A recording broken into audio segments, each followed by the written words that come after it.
He said one day you'll leave this world behind, so live a life you will remember. My father told me when I was just a child, these are the nights that never die. My father told me. So ayun, good day Bulak Balls. Panibagong araw, panibagong kalsada na naman, panibagong lugar na naman ang ibibigay ko sa inyo. So ngayon, nandito ako sa may barangay Nyogan, no? Ito yung shortcut papunta sa barangay As Is, o papunta tayo dun sa Mount Layas. So ngayong araw na to, magbibigay na naman ako sa inyo ng isang kasalan, isang kapihan at isang lumihan. So ayun uli yung goal natin ngayong araw. So ano pang hinatay natin? Tara! So ayun, after 15 minutes, ito yung papuntang Mount Layas, oh. Ah, ito na palang Camp Simaya. Camp Simaya at saka Mount Layas ay iisa lang. What? Wait lang, ah.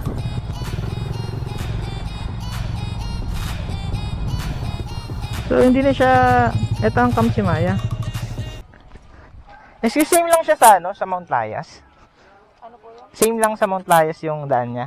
Apo. Madadaanan niyo po bago po mag-Mount Layas. Timaya muna po. Ah, Simaya muna bago Layas. Ah, okay.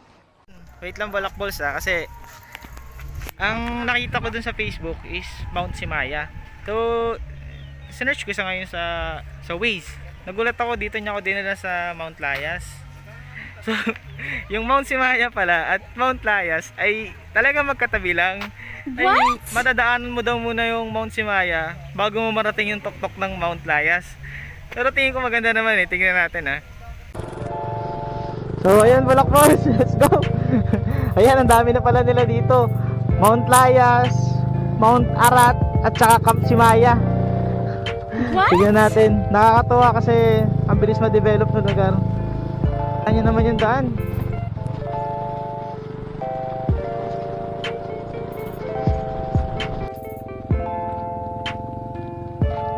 So ito na ang entrance ng Camp Simaya.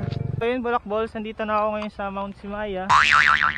So dito, unlike Mount Layas, konti lang yung akitin mo. Kasi doon lang mismo sa baba nila yung parking. Entrance, 80 pesos. Camp Simaya, ano nga bang view mo? Ayan ang view ni Camp Simaya. Sa Albuquerque.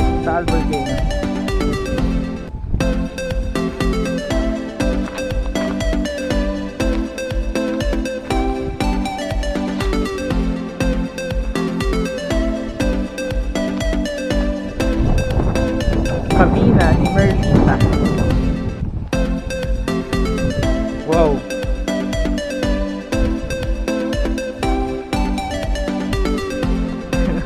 Yes, ang ganda. Ang ganda. Okay rin dito. Okay dito, maraming activities. Marami kang pwedeng gawin. Oh, pwede po mag-dart. Yan yung gano'n ang galing, ah. Wow. Dito.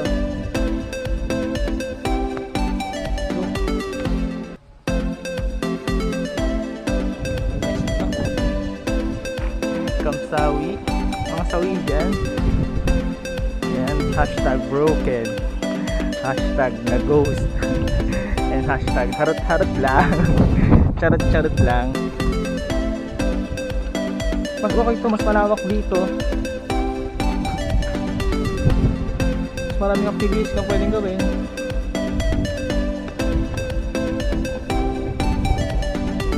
Mas maraming spot para pwede mag-picture.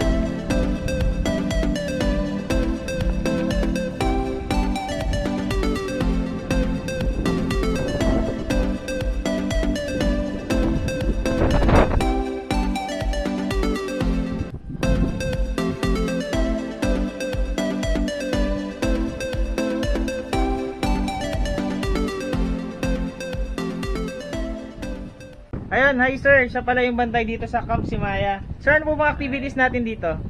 Bali sir, sa umaga sir, pwede sila i-try nila yung obstacle course. Meron siyang rope na inaakitan, tapos yung mga gulong. Sa ngayon po, free pa siya. Libre pa. Opo, Okay. wala pang usapan na kung pababayaran po. So sir, nakita ko dito sa part na to may tinayong parang bonfire. Opo. Pwede po ba dito mag-camp paggabi? Pwede sir. Kakakabit lang ho niya nung Friday. Bali 100 lang po sa per ano ng kahoy. So sir, ano yan? May Bundle. mga kubo ba kayong available dito? Tent, ganyan? Meron sir, pag mag tent pitching po, may dala kayong tent, 200 lang po overnight.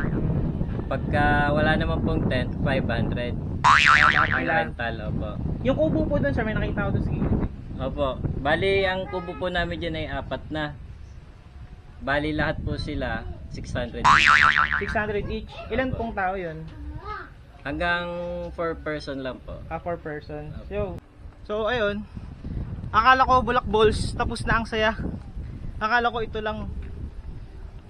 Ang dami ng activities dito sa baba. Pero ang sabi ng bantay, meron pa daw dun sa taas. Mas maganda daw dun. Puntahan natin, papakita ko sa inyo. Let's go! Oh, habang inaakit mo dito, may pahingahan. Pwede ka magduyan, oh. Ayos! Grabe! Sa 80 pesos! Sulit!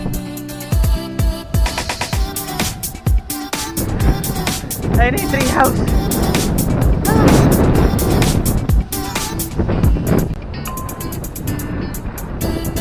Ito na ang tree house. Tignan ang view.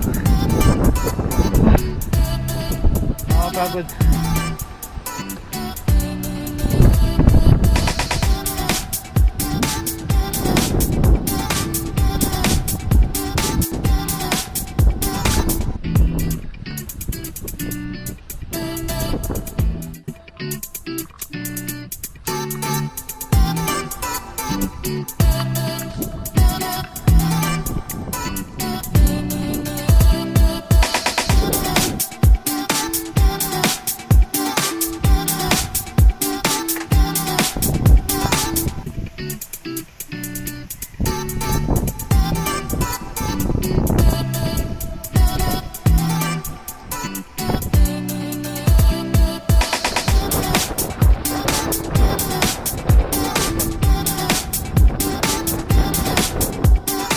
Man masyadong akyatan ang gusto ninyo, pero gusto nyo yung view ng Taal, tapos yung mga ganito ang nakapaligid sa inyo, ganyan, wala masyadong akyatan, eto na puntahan ninyo.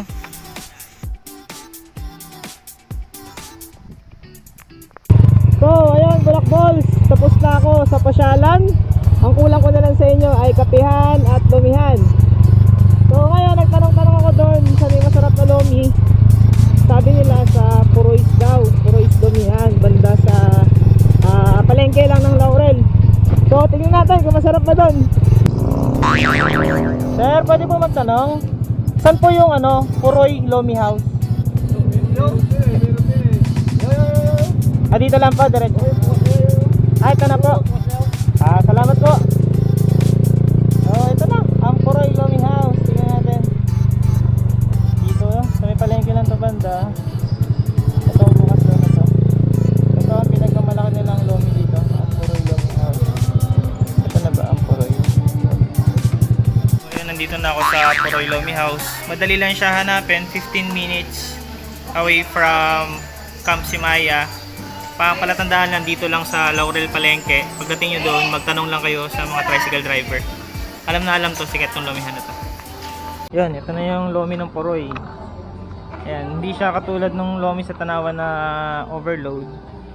So, ang price naman nito is 50 pesos lang. Tapos 10 pesos para sa add ng toppings.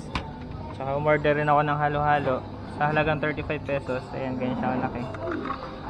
So 60 pesos lomi, ganito okay, panalo siya. Maraming toppings, may lumpia, may tapa sa ilalim, chicharon, itlog, tapos ito meatballs. Tikman natin. So ito na ang lomi ng Puroy. Tikman natin. Siyempre hindi mawala yung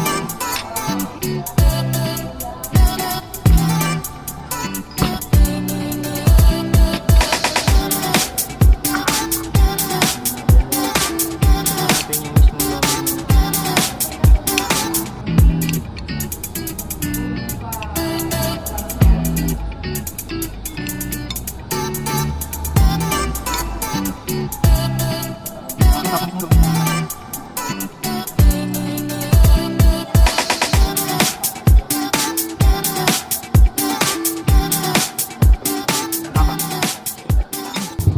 ayun, Bulak Balls, tapos na tayo sa Lumihan, tapos na tayo sa Pasyalan, sa Lumihan. Ngayon, kapehan naman tayo.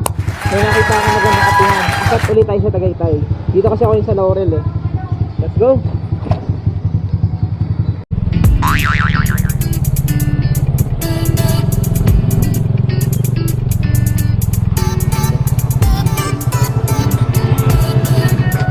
So Bulak Balls, ito na yung coffee shop na sinasabi ko.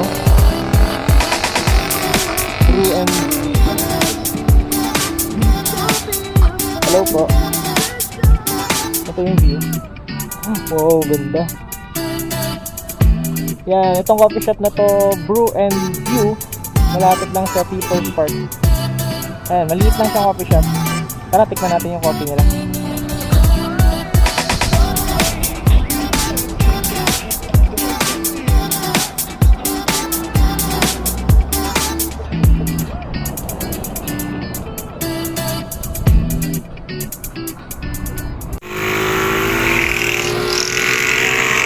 So, ayun Bulak Ball.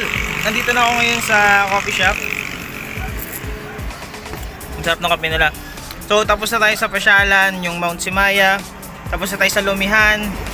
Tapos ngayon, ito na yung kapihan. So, na-meet natin yung tatlong goal natin ngayong araw na to. So, wala na akong utang sa inyo. So, ayun. Maraming salamat sa pagsama sa paglalakbay ko ngayong araw. Siyempre, subscribe naman kayo sa channel ko. Yun lang, maraming salamat Bulak Balls.